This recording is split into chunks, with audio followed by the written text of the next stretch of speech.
voudrais assurer ton repos afin que tu sois heureux. Et maintenant, Boaz, avec les 16 ans duquel tu as été, n'est-il pas notre parent? Voici, ils doivent vanner cette nuit les orges qui sont dans l'air. Lave-toi et oins-toi, puis remets tes habits et descends à l'air. Tu ne te feras pas connaître à lui jusqu'à ce qu'il ait achevé de manger et de boire. Et quand il ira se coucher, observe le lieu où il se couche. Ensuite, va, découvre ses pieds et couche-toi. Il te dira lui-même ce que tu as à faire. Elle lui répondit, je ferai tout ce que tu as dit. Elle descendit à l'air et fit tout ce qu'avait ordonné sa belle-mère. Boaz mangea et but, et son cœur était joyeux. Il alla se coucher à l'extrémité d'un tas de gerbes. Ruth vint alors tout doucement découvrir ses pieds et se coucha. Au milieu de la nuit, cet homme fit une frayeur, il se pencha et voici une femme qui était couchée à ses pieds. Il dit, qui es-tu? Elle répondit, je suis Ruth, ta servante, et tends ton aile sur ta servante, car tu as droit de rachat. 10. Et il dit, sois bénie de l'Éternel, ma fille. Ce dernier trait témoigne encore plus en ta faveur que le premier, car tu n'as pas recherché des jeunes gens pauvres et ou riches. Maintenant, ma fille, ne crains point, je ferai pour toi tout ce que tu diras, car toute la porte de mon peuple sait que tu es une femme gracieuse. Il est bien vrai que j'ai droit de rachat, mais il en existe un autre plus proche que moi. Passe ici la nuit, et demain, s'il veut user envers toi du droit de rachat, à la bonne heure, qu'il le fasse, mais s'il ne lui plaît pas d'en user envers toi, j'en userai moi et moi. L'Éternel est vivant. Reste couché jusqu'au matin. 14. Elle resta couchée à ses pieds jusqu'au matin, et elle se leva avant qu'on puisse se reconnaître l'un l'autre. Boaz dit, qu'on ne sache pas qu'une femme est entrée dans l'air. Et il ajouta, donne le manteau qui est sur toi et tiens-le. Elle le tint, et il mesura 6 mesures d'orge, il chargea sur elle. Puis, il rentra dans la ville. Ruth revint auprès de sa belle-mère, et Naomi dit, est-ce toi ma fille? Ruth lui raconta tout ce que cet homme avait fait pour elle. Elle dit, il m'a donné ces 6 mesures d'orge en disant, tu ne retourneras pas à l'île vers ta belle-mère. Et Naomi dit, sois tranquille ma fille, que tu saches comment finira la chose, car cet homme ne se donnera point de repos, il est terminé cette affaire aujourd'hui. Amen. Amen. Seigneur, nous te bénissons et te rendons grâce ce matin. Merci pour ta parole. La parole dit, Seigneur, elle dit que elle ne tombe pas en terre sans retour, sans germer, sans produire du fruit. Nous prions, Seigneur du puissant, qu'elle produise du fruit dans nos vies ce matin, Seigneur. Merci pour ta grâce. Merci, donne-nous des cœurs pour entendre. Une intelligence pour comprendre, Seigneur Jésus. Et que l'ennemi ne vienne pas prendre ta parole ce matin. Nous te bénissons. Amen. Je ne sais pas si vous avez lu Ruth, c'est seulement 4 chapitres. Hein?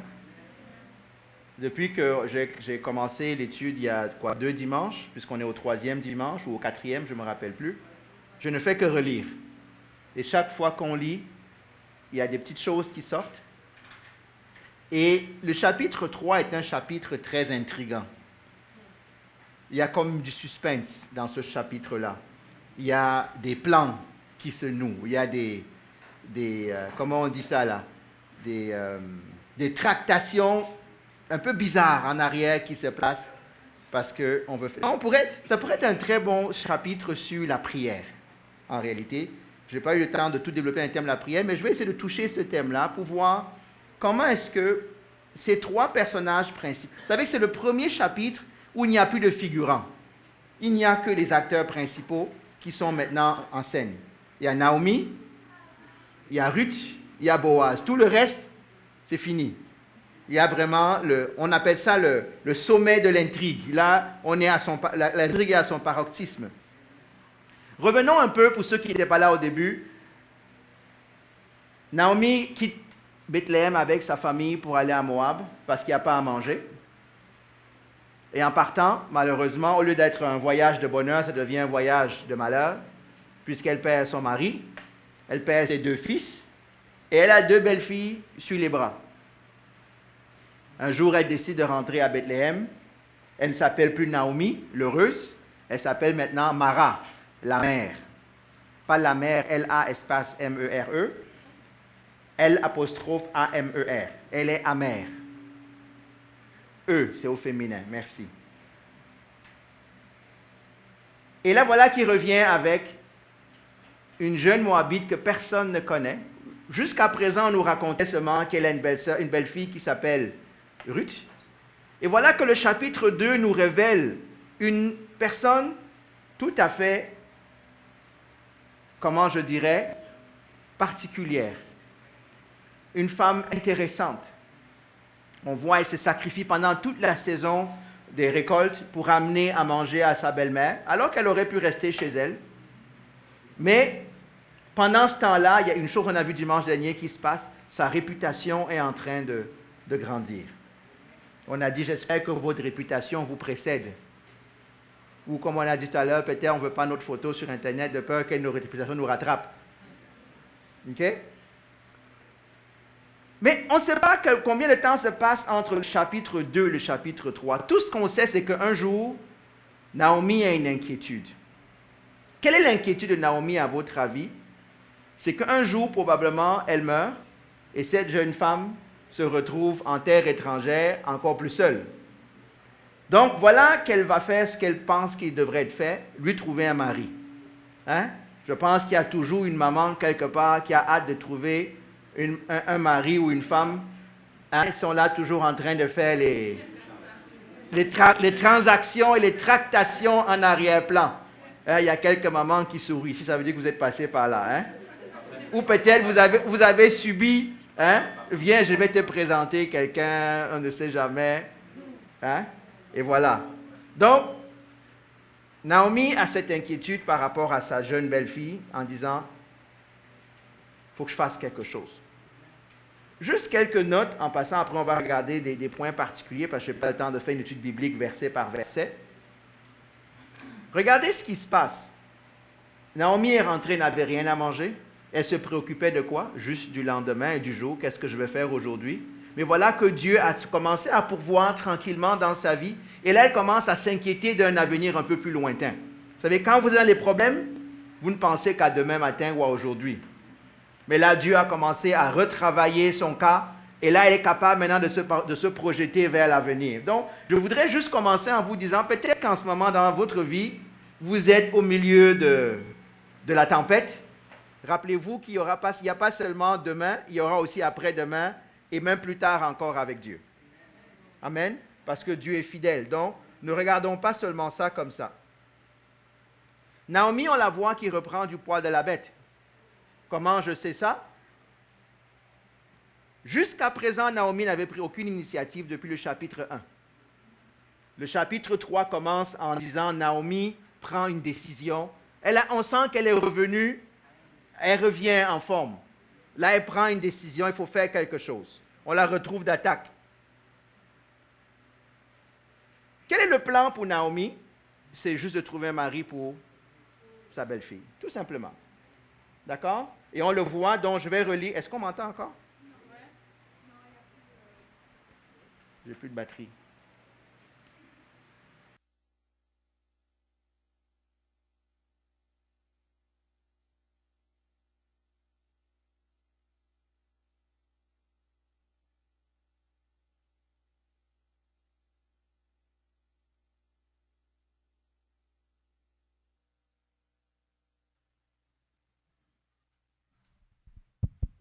Merci. Amen. Donc, je vais lire encore les 5 premiers versets. Et après ça, on partira de ce chapitre, de ces versets, pour regarder quelques petites leçons. Sa belle-mère Naomi lui dit, « Ma fille, je voudrais assurer ton repos. » Hein? C'est un mot à souligner ça. « Afin que tu sois heureuse. » Eh bien, Boaz, l'homme dont tu as accompagné les servantes, n'est-il pas notre parent? Or, il doit procéder cette nuit au tri de l'orge qui est dans l'air de battage. Lave-toi et parfume-toi, puis remets tes habits et descends à l'air. Tu ne te feras pas connaître à lui jusqu'à ce qu'il ait fini de manger et de boire. Quand il ira se coucher, observe l'endroit où il se couche, ensuite va découvrir ses pieds et te coucher. Il te dira lui-même ce que tu as à faire. Lui lui répondit, je ferai tout ce que tu m'as dit. On voit encore une Ruth qui est quoi, obéissante, mais on voit l'initiative de qui? De Naomi. Pourquoi est-ce qu'elle a besoin de trouver un mari? On a dit, pour que sa belle-fille ne se trouve pas seule. Et je rappelle que dans l'Ancien Testament, dans bien des passages, on prend le mariage comme le lieu de repos. Ça ne veut pas dire que c'est l'endroit où on va se reposer, on ne fait plus rien. Ce n'est pas ça que ça veut dire. Hein? Parce que les gens pensent que quand on a dit que Dieu au repos, ça veut dire qu'il a pris une longue sieste. Le repos ici, c'est quoi? C'est l'assurance d'avoir un avenir. C'est la sécurité d'une maison. C'est la tranquillité d'un homme qui va veiller sur elle. C'est qui va pourvoir à ses besoins. C'est ça l'image du repos. Qu'elle ne soit pas inquiète. On a vu que dans la pensée biblique de la femme a besoin d'être sous cette protection-là et de pouvoir avoir un homme, pas pour dire qu'il domine sur elle, mais qui s'occupe de certains aspects, alors que la femme a un autre rôle à jouer. Je ne vais pas enseigner sur le mariage aujourd'hui, mais l'idée, encore une fois, c'est que chacun joue son rôle. Et cet enjeu de sécurité, de repos, de pouvoir s'épanouir et de pouvoir s'ouvrir, c'est dans une maison. Et c'est là le défi qu'on a dans le féminisme en ce moment, c'est qu'on détruit ce rôle-là. On dit que la femme peut être l'homme et l'homme peut être la femme. Ce n'est pas tout à fait vrai. Chacun a un rôle bien particulier à jouer dans le mariage. Dieu nous a, on est tous, en passant, je veux juste rappeler, on est tous égaux devant Dieu. Donc, il faut bien comprendre, nous sommes tous égaux devant Dieu. C'est vrai? Mais nous ne sommes pas pareils. Nous n'avons pas les mêmes rôles. Nous n'avons pas les mêmes responsabilités. Donc, faisons attention. Je m'adresse à tous ceux qui pensent que c'est bon ce qui se passe là dehors, où on est en train de détruire les familles.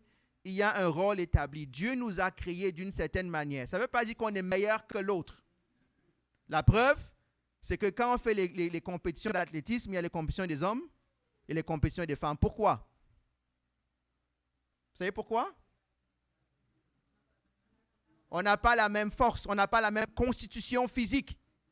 Donc, ce n'est pas qu'on n'est pas égaux, c'est qu'on a des caractéristiques qui sont différentes. Et on n'est pas là pour remplacer une caractéristique par une autre. On est là pour s'assurer que chacun performe et excelle dans son rôle à lui. Est-ce que ça va? Il faut faire attention. Je n'ai pas envie de rentrer dedans, ce n'est pas mon but aujourd'hui, mais c'est de bien comprendre que dans le rôle, dans le plan de Dieu, il a fait la femme avec un rôle, il a fait l'homme avec un rôle. Les deux sont égaux devant lui, les deux sont sauvés de la même manière, les deux sont tout aussi importants dans la vie de tous les jours, mais il y a des rôles et responsabilités qui sont différents. Et beaucoup de choses vont se passer quand une femme joue le rôle d'un homme dans le foyer, et l'inverse aussi, quand un mari veut jouer le rôle de la femme, il y a d'autres problèmes qui vont s'en suivre. Et je sais que ça bouleverse toute notre société avec le féminisme, avec les mariages de même sexe, parce qu'on fait comme si on peut remplacer l'un par l'autre. Aujourd'hui, on veut éliminer tout ça en éliminant les genres. Il n'y a plus de genre, il n'y a plus d'hommes et il n'y a plus de femmes. Vous devez comprendre en passant que tout ça, c'est attaquer le plan de Dieu. Hein? Vous devez comprendre que tout ça, le plan de Dieu, le plan social de Dieu est basé sur un fondement, c'est l'unité familiale. Le mariage entre un homme et une femme est la base de tout le plan de Dieu. Et la dernière chose que Satan est en train d'attaquer, c'est détruire le mariage. Il a détruit l'Église, il est en train de détruire le mariage. Et il attaque tout ce qui est pilier dans le plan de Dieu. Donc, ne regardez pas seulement ce qui semble être des avantages. Je fais ce que je veux, je prends mon argent, je fais ce que je veux. Non, ça ne marche pas comme ça. Ce n'est pas seulement une question de liberté. La liberté a des droits et des devoirs aussi. La liberté est aussi dans un cadre bien réglé et normé. Après, on peut décider d'être rebelle contre Dieu.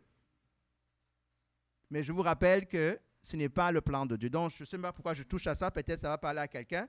Quel qu'en soit le cas, Ruth a besoin d'un lieu de repos. Et voilà donc la belle-mère satisfaite de ça. Parce qu'on ne pourrait même plus dire que Ruth est sa belle-fille. Elle est devenue comme sa fille. Et donc, elle commence à se préoccuper au-delà de son bien-être. Est-ce que ça va? Donc, qu'est-ce qu'on peut tirer de ces premiers versets? La première chose que j'aimerais tirer de ces versets, c'est ceci, c'est que l'amertume va toujours vous aveugler, vous empêcher de discerner correctement ce qui se passe. Comprenez ce que je veux dire? L'amertume, la colère, la frustration, la douleur vont toujours aveugler votre capacité à discerner ce qui se passe réellement. Il n'y a pas beaucoup d'amen, mais j'espère que vous comprenez ce que je veux dire par là. Pourquoi est-ce que je prends cette leçon de là? Je vous ai dit que ce chapitre commence par quoi? Naomi prend de l'initiative. Rappelez-vous Naomi qui revient chez elle. Elle revenait comment chez elle, Naomi? Amère, dépitée, découragée. La vie était finie. Elle a commencé à dire à ses belles filles, pourquoi vous venez avec moi? Moi, j'attire le malheur avec moi. Il n'y a plus rien de bon qui va sortir dans ma vie. Dieu m'a abandonné, Dieu m'a oublié. Pourquoi? Parce qu'elle ne voit que sa douleur du moment. Elle vient de perdre son mari. Elle vient de perdre ses 2 fils. Elle est dans une terre étrangère et elle est quasiment en train de mendier là-bas. Pour elle, il n'y a plus de sens. Souvent, quand nous sommes au milieu de nos problèmes, l'amertume commence à nous empêcher de voir ce qui se passe réellement. On ne voit que notre problème. Ça arrive ça à certains? On ne voit que notre problème. On n'arrive pas à aller plus loin. L'amertume, la frustration, la colère va toujours nous amener à regarder à très court terme, à ne pas voir plus loin que le bout de notre nez. Parce qu'on a le problème qui est juste là. Est-ce que ça va? N'est-ce pas drôle que cette femme qui disait à Ruth, « Pourquoi tu me suis? Je ne pourrai jamais te trouver un mari. » Qu'est-ce qu'elle fait? Elle est en train maintenant de vouloir chercher un mari. Qu'est-ce qui a changé? La perspective des choses. Quelle était la perspective qu'elle avait avant?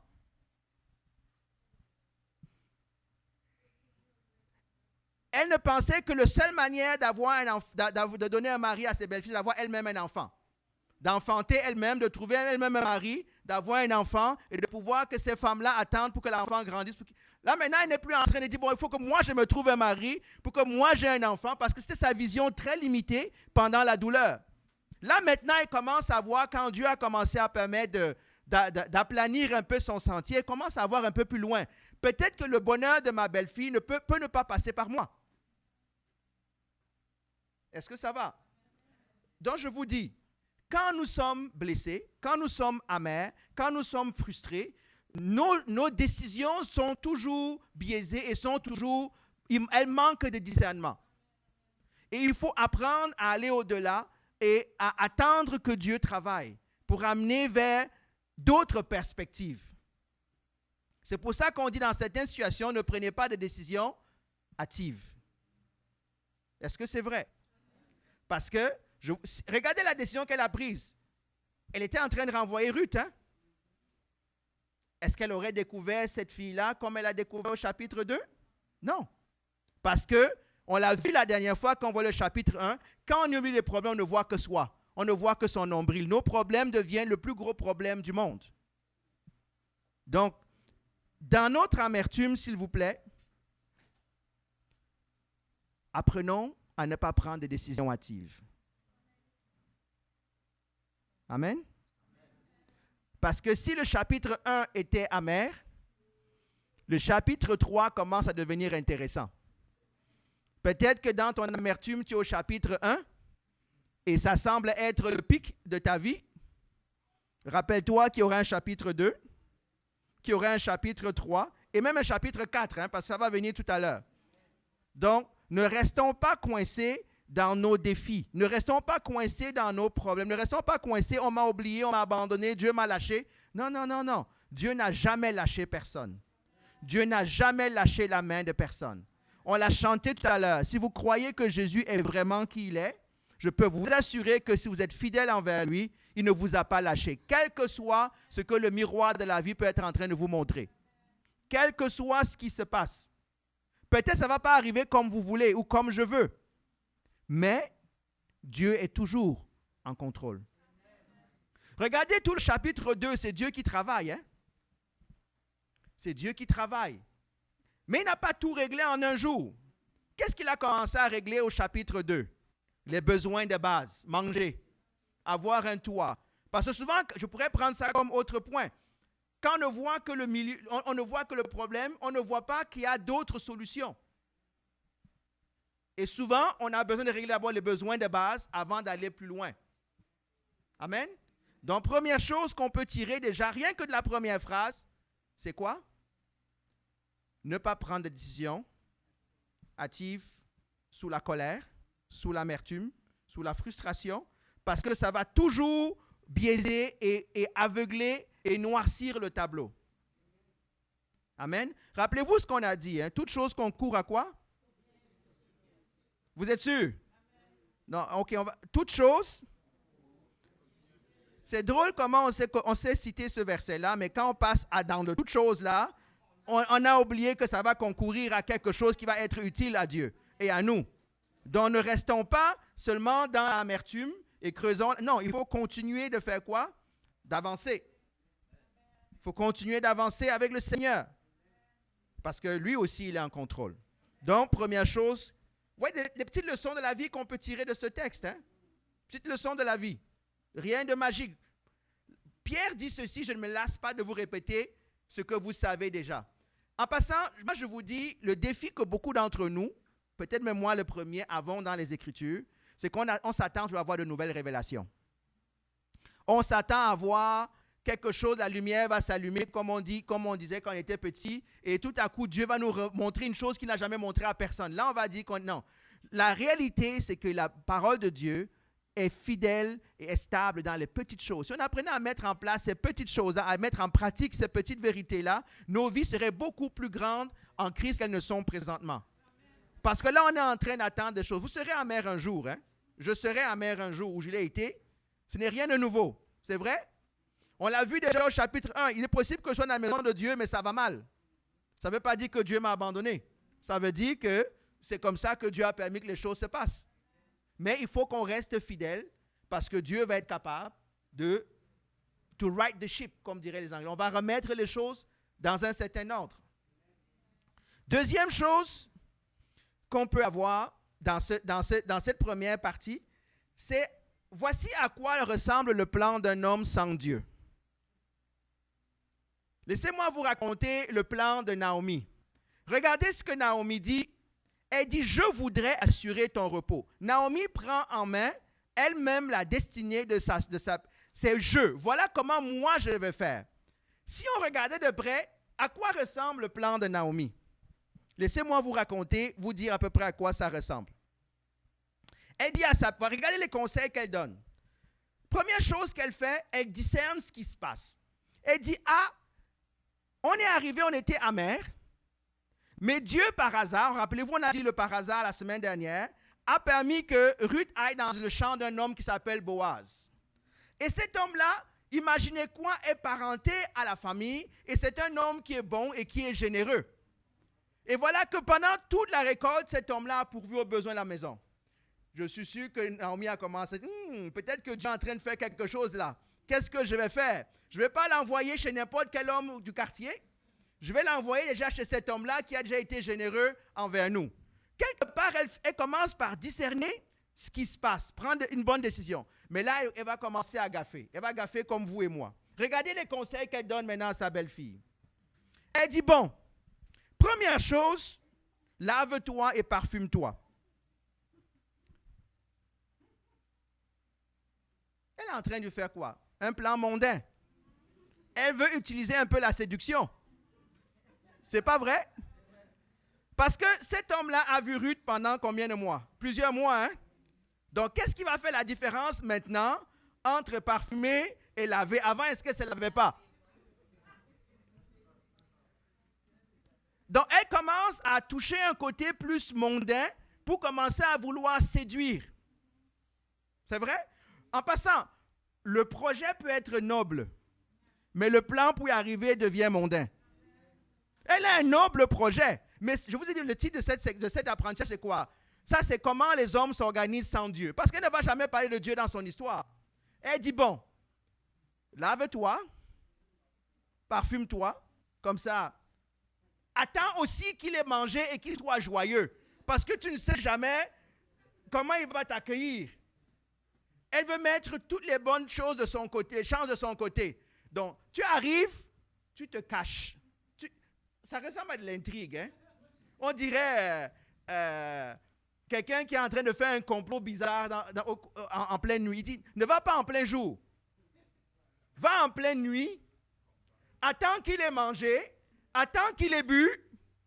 Quand il va être joyeux, là maintenant, profites-en. Elle a non seulement la séduction, mais la ruse. C'est pas clair son histoire. Je suis sûr qu'elle a peur. Qu'est-ce qu'elle a peur de quoi? Elle veut mettre tous les gens de son côté. Elle a peur que si elle s'en va en plein jour, il va dire, tu es venu nettoyer? Non, ok, c'est fini. Non. Est-ce que ça ne ressemble pas au plan qu'on fait des fois? On dit que c'est Dieu qu'on travaille avec Dieu, mais nous, on travaille avec les plans du monde. On utilise les raccourcis du monde pour arriver à nos fins. Ah, il n'y a plus d'amen, hein? Vous pensiez que c'était seulement Naomi. Ça ressemble un peu ça ressemble au plan de l'homme sans Dieu. Même dans l'Église. On fait notre plan, on a une bonne idée. Mais le moyen qu'on va employer, c'est quoi? C'est les moyens du monde. Et chacun de nous a des histoires qu'il peut raconter. Dans l'Église. On m'a dit, si tu veux que l'Église grandisse, vous savez qu'on m'a dit on m'a dit ça, si tu veux que l'Église grandisse, on m'a donné quelques conseils. Vous voulez que je vous donne les conseils qu'on m'a donnés? Premier conseil, organise une conférence sur le mariage. Ne soyez pas surpris, hein? Pourquoi? Tout le monde veut se marier et c'est chaud dehors. Tout le monde cherche les 4 étapes pour arriver à trouver le conjoint ou la conjointe parfaite. Regardez en passant, je prends juste Montréal. Hein? Combien de conférences sur le mariage sont faites dans les églises et les gens même payent pour aller là-bas? Vous savez pourquoi les gens font ça? C'est pour ça que beaucoup de prédicateurs, quand ils commencent à faire des conférences, vous savez pourquoi? Commencent à mettre un pied à terre pour bâtir une église. C'est comme ça qu'ils commencent à attirer les âmes qui vont dans d'autres églises. Commencent à faire parce qu'on ne parle pas de zéro. Il n'y a personne qui est venu là en disant, bon, moi je commence à zéro dans le métro à commencer à prêcher dans la rue pour chercher mes propres âmes. Donc, qu'est-ce qu'ils font? On fait des conférences. Il faut aller aux conférences, hein, mais sachez pourquoi vous y allez. Je ne dis pas qu'il ne faut pas aller, je vais aux conférences. Et c'est comme ça qu'on te dit, non, parce que le mariage, tout le monde veut se marier. Et tu fais seulement la bonne publicité, tu vas voir, les gens vont venir. Après ça, qu'est-ce qui va se passer? Les gens vont rester. Une partie va rester en tout cas. Deuxième conseil. Il y en a plein. Hein? Parle du bonheur et de la richesse. Et en passant, ce sont des conseils des chrétiens, ce ne sont pas des conseils des païens. Là. L'objectif est bon, hein? Mais le moyen n'est pas bon. On utilise les tactiques du monde. On a dit qu'il faut étudier le monde. C'est vrai, on doit étudier le monde. On doit comprendre.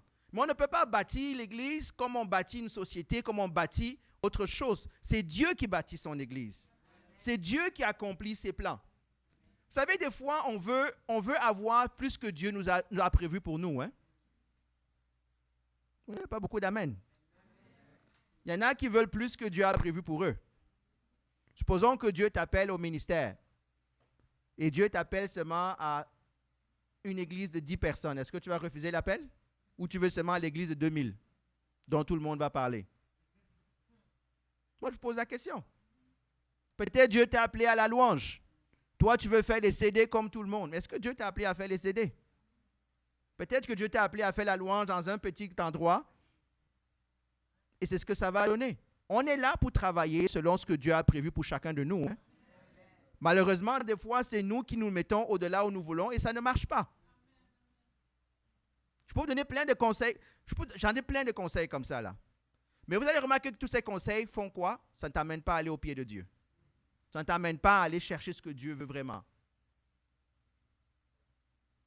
OK, il n'y a pas d'amen, c'est pas grave. C'est pas grave. Donc, son plan est simple. Elle a discerné que Boaz peut être un homme intéressant. Et elle dit donc à sa belle-fille, voilà comment tu vas faire. S'il vous plaît, est-ce qu'il y a des chrétiens dans la salle? OK. Je rappelle qu'un chrétien donne des conseils chrétiens. Il ne donne pas des conseils mondains.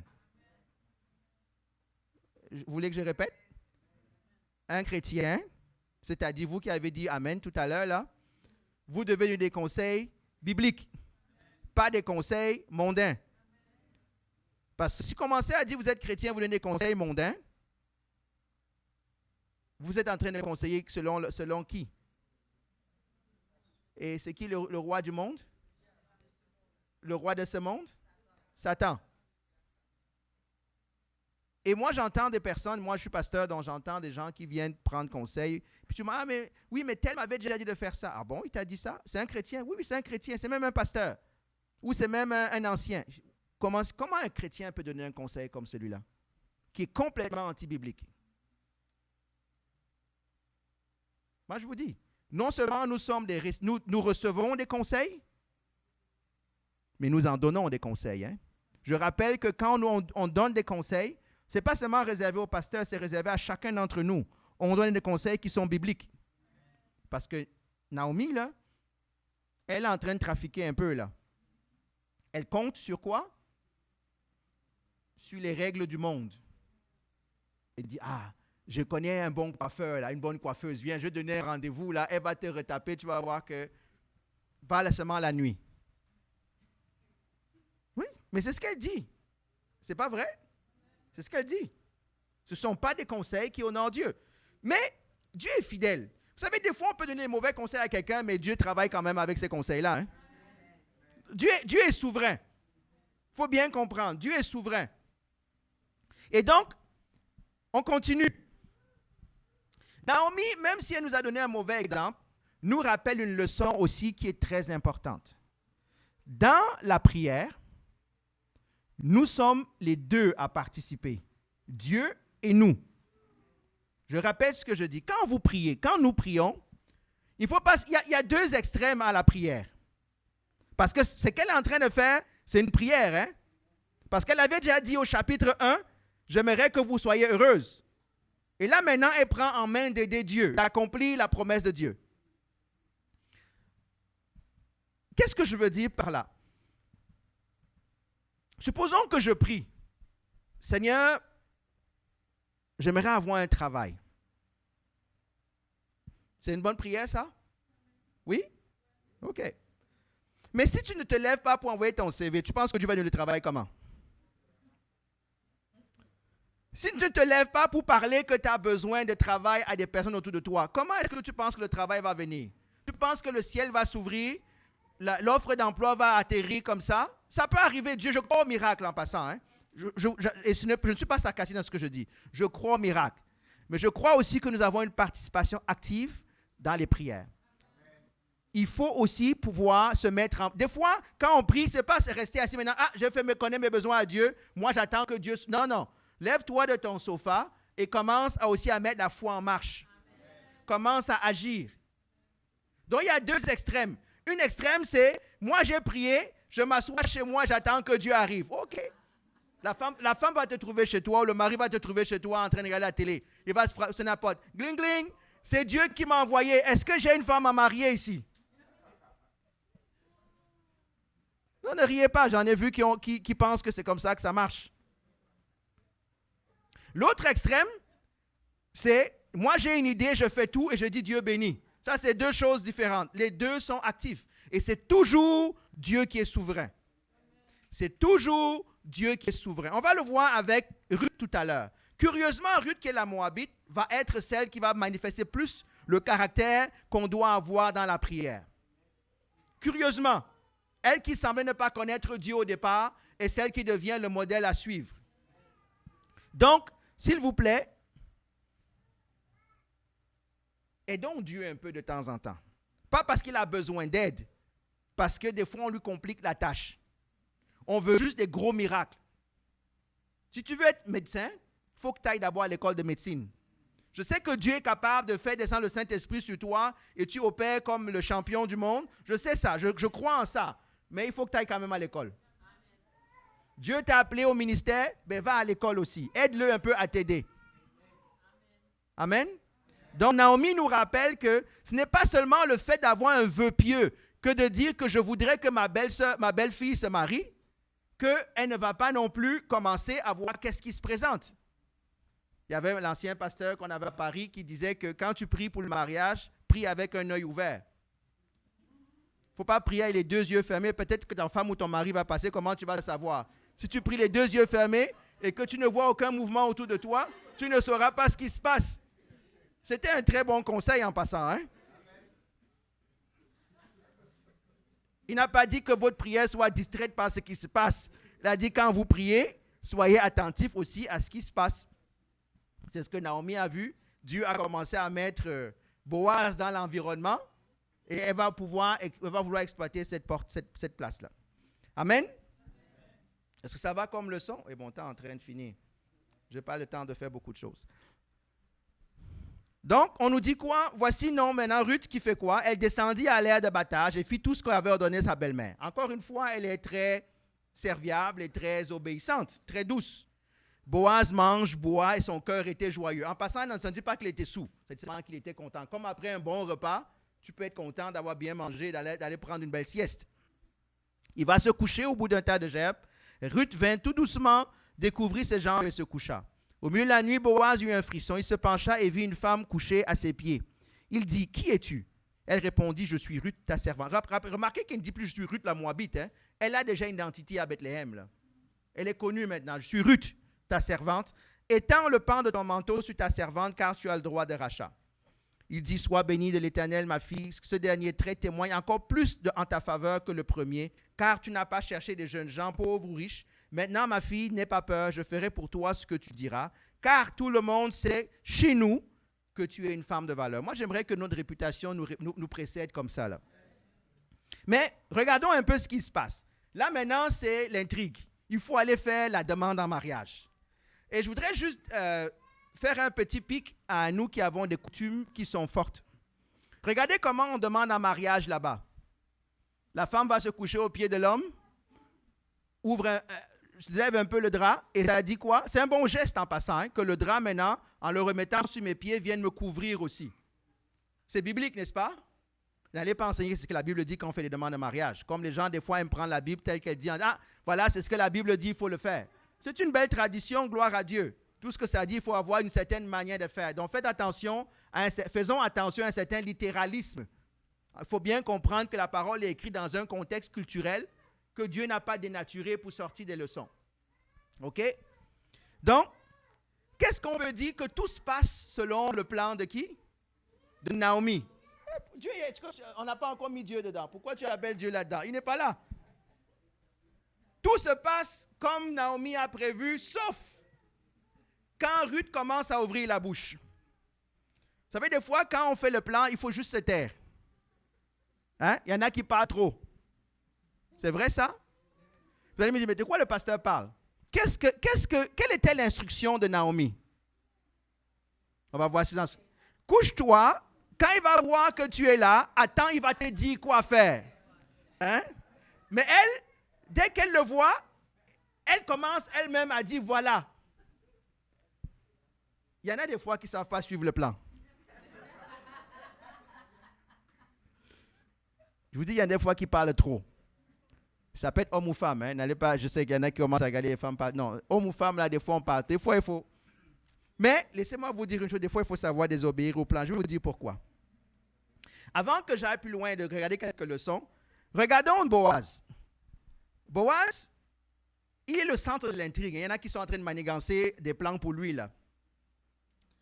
Ce qui est surprenant, c'est que Boaz, il ne voit pas tout ça comme une manipulation ou un abus de ces deux femmes qui sont en train de convoiter quelque chose qu'il a ou qu'il peut leur donner. Au contraire, il semble flatter et même honorer et apprécier ce qui se passe. On est d'accord? Parce qu'on ne nous montre pas. Je suis déjà marié, qu'est-ce que tu fais là? Non. Il semble flatté, apprécié. On voit que c'est aussi quelqu'un qui comprend ce qui se passe. Mais je ne vais pas parler de Boaz, c'est plus dimanche prochain. Première chose, qui connaît les poupées russes? C'est quoi une poupée russe? Il y a une poupée dans une poupée, qui est dans une poupée, qui est dans une poupée. Hein? Laissez-moi vous dire que les plans de Dieu ou les plans des hommes ont des fois plusieurs niveaux. Des fois, je vais vous montrer qu'il va y avoir 3 niveaux de plans dans cette intrigue ici. Quel est le premier plan qu'on a vu ce matin? C'est Naomi qui veut quoi? Elle veut trouver un mari pour Ruth. Vous savez pourquoi Ruth va parler? Parce qu'elle va déjouer ce plan-là. Ruth va avoir un plan encore plus grand que celui-là. Non, ce n'est pas accéléré. Ruth va dire, regardez bien ce qui va se passer. Ruth va demander à Boaz de la racheter, pas de l'épouser. Il y a une relation d'inclusion entre les deux. Le rachat inclut le mariage. Le mariage n'inclut pas le rachat. Quelle est la différence entre les deux? La différence, c'est qu'en Israël, il y a une loi qui s'appelle la loi du rachat. Je pense dans le livre de Lévitique 25. Ça dit ceci, que si un homme meurt sans héritier, il faut que son plus proche parent s'occupe de sa famille et même lui fasse une progéniture pour que le nom de cet homme-là ne s'éteigne pas. Pour que la terre, parce qu'en Israël, la terre ne devait pas changer de tribu, ne devait même pas changer de famille. Maintenant, il y en a qui ne suivent pas ce qui est en train de se passer comme intrigue ici. Quand Ruth demande à Boaz de la prendre, de la racheter, voici ce que Ruth est en train de lui dire. Elle dit, non seulement je voudrais que tu m'épouses, mais je voudrais aussi que tu relèves le nom d'Elimelech. Ça veut dire en faisant ça, tu vas aussi t'occuper de ta belle-mère et que le premier fils qu'on va avoir sera considéré comme le fils d'Elimelech pour qu'il puisse hériter et que son nom ne disparaisse pas en Israël. Elle est en train de faire quoi? Ça va plus loin que le mariage. C'est pour ça qu'elle parle. Moi, je pense que c'est pour ça qu'elle parle. Parce que le plan de sa belle-mère, c'était seulement quoi? Marie-toi et moi, c'est pas grave. Mais elle montre encore son amour envers sa belle-mère en disant, je ne veux pas seulement me marier à mon avantage. Je veux continuer de m'occuper de toi. Mais la seule manière de pouvoir m'occuper de continuer de toi, c'est qu'il faut que celui qui me rachète, celui qui m'épouse, rachète la famille. Est-ce que vous voyez l'intrigue? Je vous ai dit qu'il y a des plans et des poupées russes là. Dans le mariage, il n'y avait rien. Là maintenant, il y a le rachat qui contient le mariage. Est-ce que vous le voyez? Et c'est ça qui va encore épater notre ami Boaz. Il dit là, tout ce que tu viens de faire va encore avoir un autre niveau qui montre ta valeur. Pourquoi?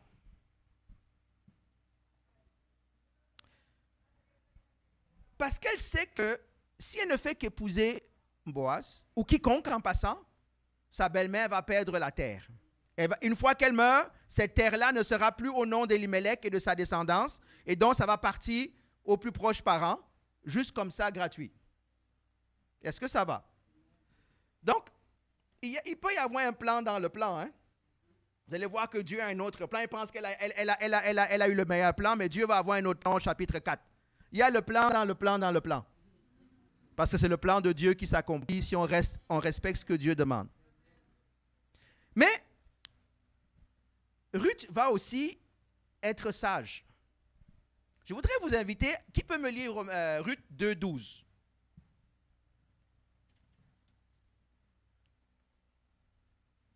Que l'Éternel te rende ce que tu as fait et que ta récompense soit entière de la part de l'Éternel, le Dieu d'Israël, sous les ailes duquel tu es venu te réfugier. OK. Qui peut me rappeler qui fait cette prière? Non? C'est Boaz. Boaz est tellement impressionné par cette jeune Moabite qui travaille dans son champ, qui dit que l'Éternel te rende tout ce que tu as fait pour ta belle-mère et qu'il t'aide, tu es venu te placer sous ses ailes. Il y a un jeu de mots qui va se passer ici dans Ruth au chapitre 3. Vous savez, quand Ruth dit « étends ton pan sur moi », en hébreu, le mot « sous les ailes » et « sous le pan » a une même connotation. Donc, elle est en train de faire de manière indirecte un lien entre cette prière de Boaz et l'accomplissement de ce qu'elle est en train de demander. OK, vous allez me dire, waouh, ça c'est... Quelle est la leçon qu'on peut tirer de ça ici? Est-ce que ça vous arrive des fois de prier pour quelqu'un, mais vous ne voyez pas que c'est Dieu va vous utiliser vous pour bénir la personne? Vous voulez que je répète la question? Est-ce que ça vous est déjà arrivé que vous priez pour quelqu'un, mais vous ne vous voyez pas comme celui qui va accomplir la prière pour cette personne-là? Quand Boaz fait cette prière, qu'est-ce qu'il dit? Que Dieu te bénisse, que ses ailes s'étendent sur toi et te protègent. Ruth est en train de lui dire, regarde, peut-être que Dieu veut que ce soit toi qui étende tes ailes pour me protéger. Vous ne l'avez pas vu celle-là, hein? Combien de fois, en passant, c'est une leçon pour nous. Combien de fois est-ce que nous prions pour des personnes, nous ne voyons pas dans la solution que Dieu peut accomplir pour cette personne? Combien de fois on voit quelqu'un qui a faim? Oh, Dieu te bénisse. Que le Seigneur amène à manger chez toi. Mais toi, l'idée ne te traverse jamais la pensée à toi que toi-même tu peux prendre le sac de riz et aller chez elle, chez cette personne-là. Je sais, ça arrive. Je sais que si les gens, je commence à dire, moi je vais arrêter de prier aux gens, pour les personnes, au cas où Dieu me demande d'accomplir mes prières. Non. La leçon ici, c'est quoi? Des fois, nous sommes aussi ceux que Dieu va utiliser pour accomplir notre propre prière. Moi, je vous dis, des fois, quand on prie pour des personnes, on ne se voit pas dans la solution, on se voit seulement dans « Dieu m'a utilisé pour te bénir ». Oui, mais OK. Je ne veux pas seulement ta bénédiction spirituelle, je veux aussi ta bénédiction réelle. Que ça te coûte quelque chose de répondre à ta prière. Des fois, on prie seulement pour que ce soit les autres qui fassent. On oublie que Dieu aussi, je ne dis pas qu'il a fait ça pour coincer Boaz, mais c'est quand même une ironie, un peu intéressant de sortir ça de ce texte. Qu'elle prend la même expression. Vous savez, des fois, vous changez des expressions dans les dialectes. À une lettre près, ça change le sens, mais c'est à peu près les mêmes mots. C'est ce qui se passe en hébreu ici. Donc, autre leçon, rappelons-nous que des fois, Dieu va nous utiliser, nous, pour exaucer notre propre prière pour quelqu'un d'autre. Donc, quand vous priez, s'il vous plaît, gardons aussi une oreille attentive à Dieu en disant, Seigneur, est-ce que c'est par moi que cette prière va s'accomplir ou pas? Ne pensez pas seulement aux autres. Je sais que des fois, on regarde seulement à nos moyens. Moi, je n'ai pas assez. Si quelqu'un a faim et que toi, tu as à manger, tu as déjà plus que lui dont tu pourrais partager théoriquement. Hein? C'est vrai? Même chose. Ça, on a dit tantôt, on a des choses à donner. Tu as une bénédiction, amen. Ça va bénir quelqu'un. Demain, tu seras béni, tu vas aussi bénir quelqu'un. On ne va pas seulement dire, bon, il faut qu'on s'occupe des sans-abri à Montréal ou qu'on s'occupe des gens qui n'ont... Oui, toi aussi, tu peux aider. Toi aussi, tu peux participer à ça. Est-ce que ça va? J'ai 2 points à couvrir. Ruth donne une autre leçon. Elle compte sur la providence de Dieu. Qu'est-ce que je veux dire par là? Dans les versets 10 et 12 du chapitre 3, voici ce que Boaz dit. Que ce dernier trait témoigne encore plus, soit béni l'Éternel. Que ce dernier trait témoigne encore plus ta faveur que le premier, car tu n'as pas recherché des jeunes gens pauvres ou riches. Maintenant, ma fille, n'aie pas peur, je ferai pour toi tout ce que tu diras. Il y a quand même des choses intéressantes. Première chose qu'on peut tirer de ce texte, de ce qu'il vient de dire,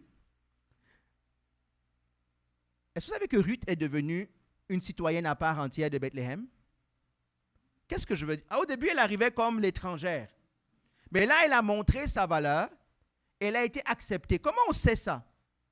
Parce que Boaz lui dit, tu aurais pu avoir n'importe quel prétendant maintenant au village. On ne te regarde plus comme l'étrangère qui ne sait pas comment ça se passe chez nous. Mais tu choisis de faire une chose. Pourquoi je dis qu'elle compte sur la providence de Dieu?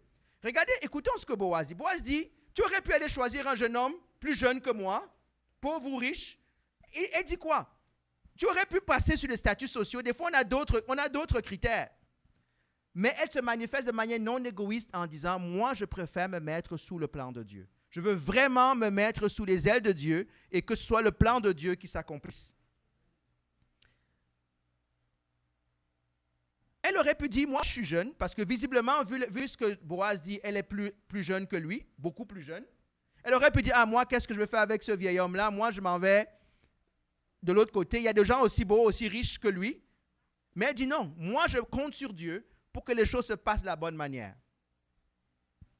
Elle montre que malgré le fait qu'elle est étrangère, elle compte sur cette fidélité de Dieu. Et elle nous amène à mon dernier point ce matin. Quand nous nous plaçons sous la souveraineté de Dieu, qui se place sous la souveraineté de Dieu? Qui dit que Dieu est son Seigneur? Quand nous disons ça, ça veut dire que c'est Dieu qui décide. Laissez-moi vous raconter un peu ce qui peut se passer dans cette histoire. Parce que c'est une histoire qui a beaucoup d'intrigues. Je n'ai pas envie de rentrer dans toutes les couches.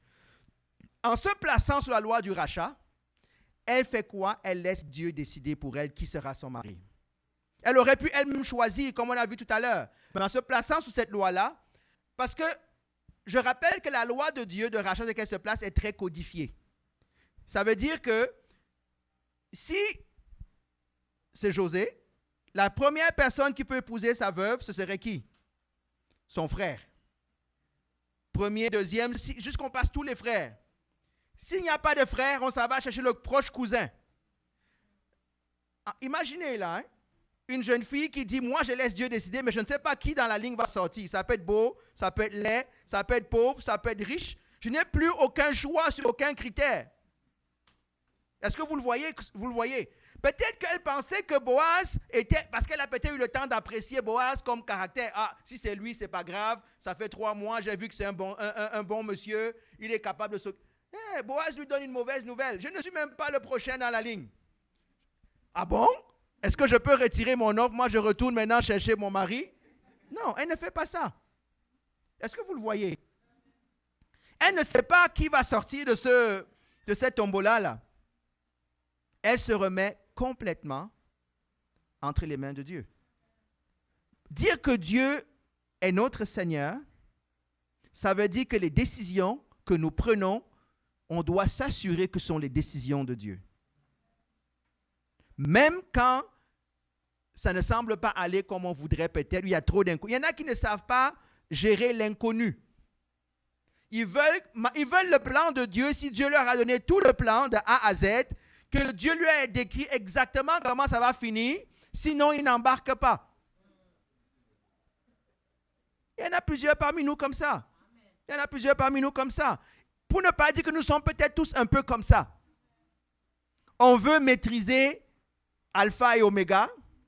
On veut connaître. Non, elle dit, moi je sais ce que je veux. Je veux me mettre sous la protection de Dieu. Je veux assurer l'avenir de ma belle-mère. Donc la seule manière de faire ça, je me mets sous la loi du rachat qui est une loi de Dieu. Maintenant, je ne sais pas quel mari va sortir de ce processus-là. C'est pas vrai? Et c'est là où le chapitre s'arrête.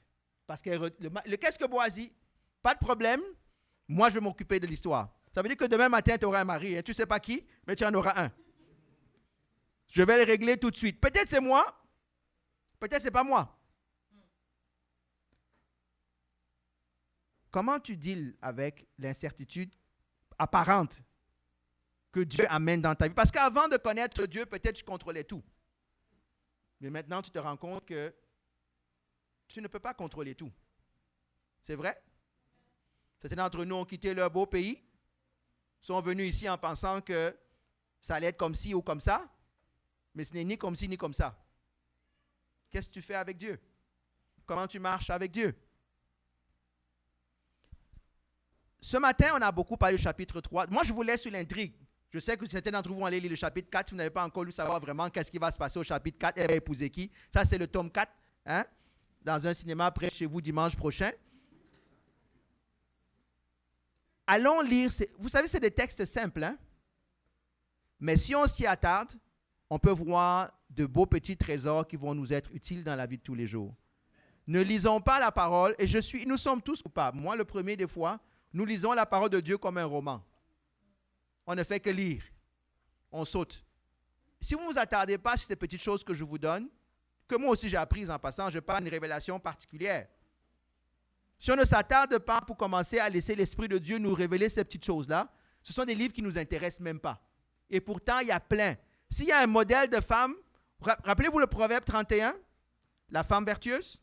Si vous voulez, le modèle qui se rapproche le plus de la femme vertueuse, c'est le livre de Ruth. c'est le livre de Ruth.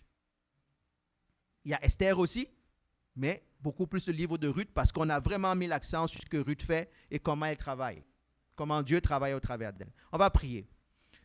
Seigneur, nous voulons te bénir et te rendre grâce, nous voulons t'exalter. Merci pour ta miséricorde. Seigneur, nous prions qu'à travers cette histoire de Ruth, que chacun de nous marche comme il se doit avec toi, Seigneur. Aide-nous, on l'a vu dans le premier point, à ne pas avoir de bons objectifs, mais ne pas utiliser des moyens mondains, Seigneur, pour atteindre des objectifs divins, Seigneur. Je te demande pardon pour moi, pour mes frères, pour mes sœurs, pour chacun d'entre nous qui essaye de prendre les choses en main ou de laisser ton plan s'accomplir, Seigneur. Je te demande pardon. Je prie, Seigneur, que tu nous aides à discerner les choses, à apprendre à participer aussi à nos prières, Seigneur, à ne pas seulement rester assis et attendre que les choses se passent, mais à te proposer des solutions, à pouvoir avancer. Des fois, oui, il faut s'asseoir, mais des fois, il faut aussi être actif. Seigneur, je prie que tu nous aides. Pas seulement à regarder, à avoir une vue égoïste de nos besoins, comme Ruth, mais à penser au-delà de nous, mais à penser aussi à l'autre. Comme elle a pensé à Naomi, elle a mis son avenir encore plus dans l'incertitude, en choisissant de se placer sous toi, sans connaître quel mari va en sortir, Seigneur Jésus. Seigneur, je prie, parce que tu es le Dieu fidèle. Je prie que notre confiance en toi grandisse. On l'a dit tout à l'heure, on l'a chanté qu'il n'y a personne comme toi. Des fois, on ne te voit pas. Dans ce chapitre, je ne pense pas que le mot de l'Éternel a été prononcé plus que 3 fois. Et aucun de ces moments, ça n'a dit « Dieu a dit » ou « Voici Dieu, qu'est-ce que je fais ?» Ça ressemble des fois à nos vies, Seigneur. Nous mettons Dieu à gauche et à droite dans nos phrases, mais en bout de ligne, ce sont nos plans qui s'accomplissent, c'est notre volonté, Seigneur Jésus. Pardonne, Seigneur. Aide-nous, Seigneur Jésus, à marcher de la bonne manière avec toi, Seigneur. Aide-nous, Seigneur, si on est aveuglé par l'amertume, la colère, la frustration, les blessures, à ne pas prendre de décisions hâtives, Seigneur. Des fois, on s'arrête au chapitre 1.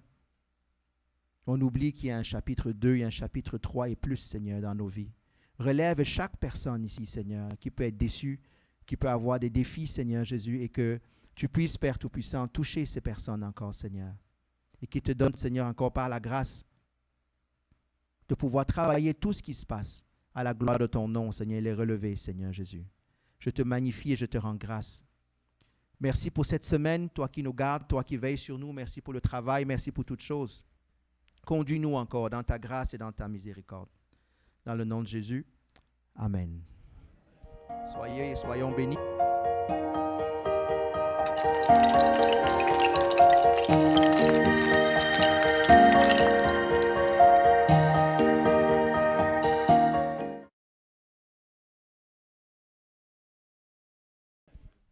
Soyons bénis.